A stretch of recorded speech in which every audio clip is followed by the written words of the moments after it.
Hi guys, and welcome to this channel once again. Thank you for tuning back and visiting back again. Guys, it's indeed a very good day to have you here on this political digest of the day.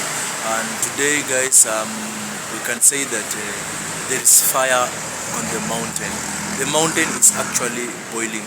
Remember guys, we have been tackling the issue about the His Excellency Rigathi Gachagua, the Deputy President of the Republic of Kenya. And guys, so far the way things are unfolding, it's like actually the mountain is splitting, or the mountain is scattering. Guys, the other day we just saw the guys from Mount Kenya East, that's from the Embu, Meru and Tharaka Nithi counties, the MPs from that side actually declaring that the Honorable Kithure Kindiki, the CS, the Cabinet Secretary for Interior and Internal Security, is now their kingpin or their spokesperson, or rather the way they put it, the link between them or the people of that east side of the mountain and the government. So these guys actually stated categorically that Kithure Kindiki will be the person who will champion the needs of that particular region or that side of the mountain, or the person who will actually connect them with the executive. This means that they are breaking away from their collective saying of now one mountain, one people. So they want to chart their way as a region. The claim these guys have is that they are cousins from the west, that's from Moranga, Kiambu, Nyeri, and these other sides of Nyandarua and Kirinyaga, have always taken them as voting machines. That's what they claim. And they have said that since independent, they have stood with their cousins, but that real development, as they claim it, has not been witnessed in their side. As the MP from Bere North, that is Ruku, was quoted in one of the major media stations saying that there are villages in his, so many villages in his constituencies or in his home side that have got no single electricity. And if you compare the tarmac road coverage with these other sides of the Mount Kenya West, it's like their region is lagging behind.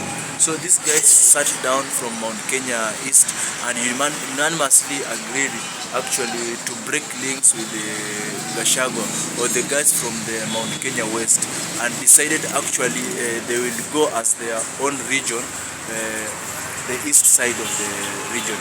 And recently in Nyahururu, that's yesterday, other guys, close to 48 member of parliaments from now the entire Mount Kenya region, had a declaration in Nyahururu.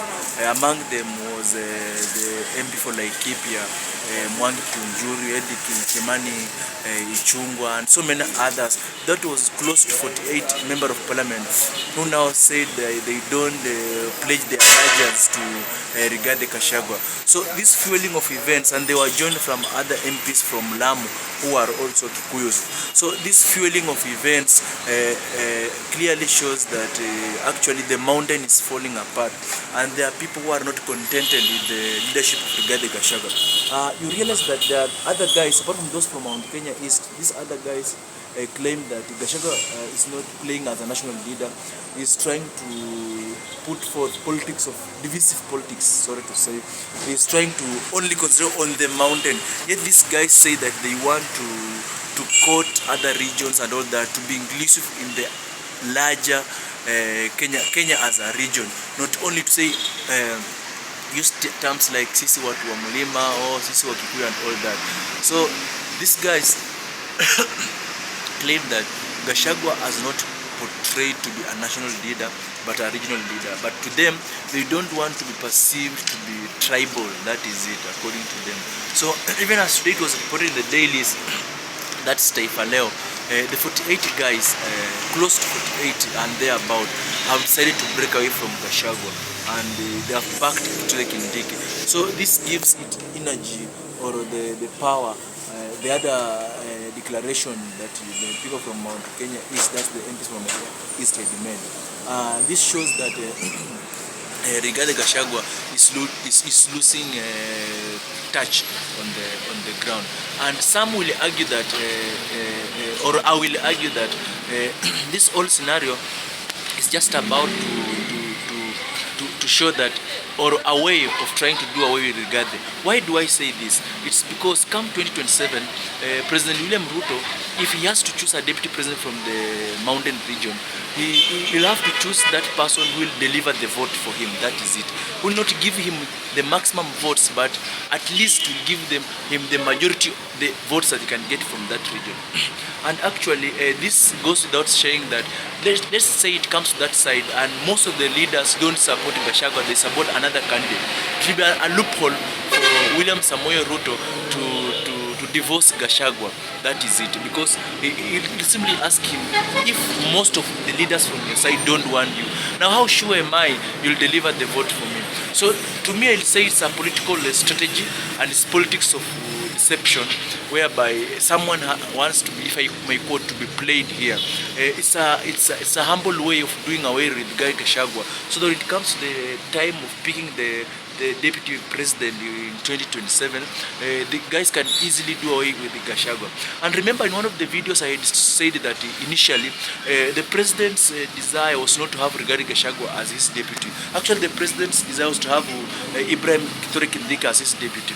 And it's like these things is coming to town, as in it's coming to reality, in that it's just in a matter of time that Rigathi Gachagua will be rendered irrelevant in the politics of the mountain. Because how do you tell me as a leader from your side, most of the other small leaders under you are not supporting you?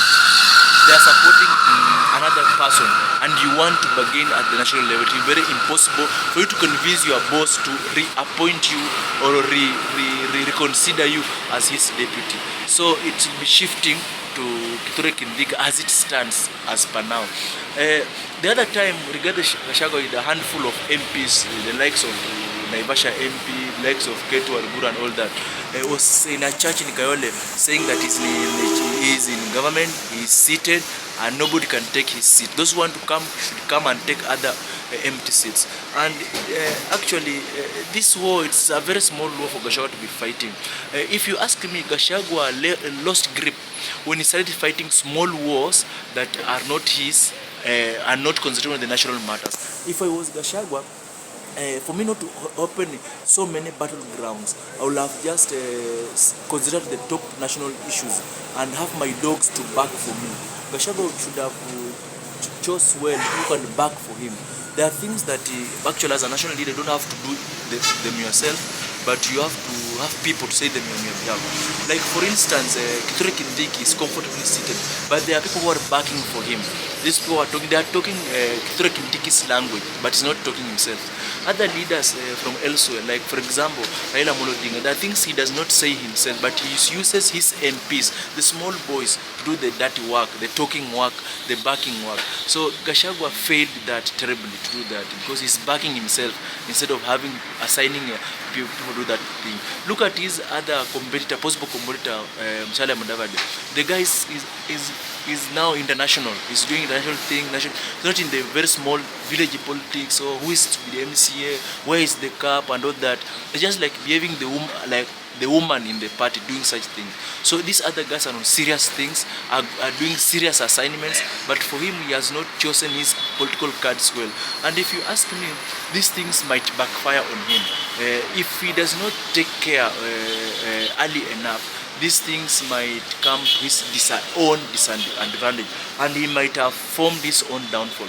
Because you tell me, the Mount Kenya East people complain, and now they have been joined with a majority of the Mount Kenya West people. 48 MPs from your backyard opposing you is not something to sit back and be comfortable with. You should be very much worried, because what if they found other allies and other forces elsewhere who also want not to succeed, and they join forces? It will be easy for impeachment, or it can be easy to taint you as not a national leader, or not a leader who can unite people.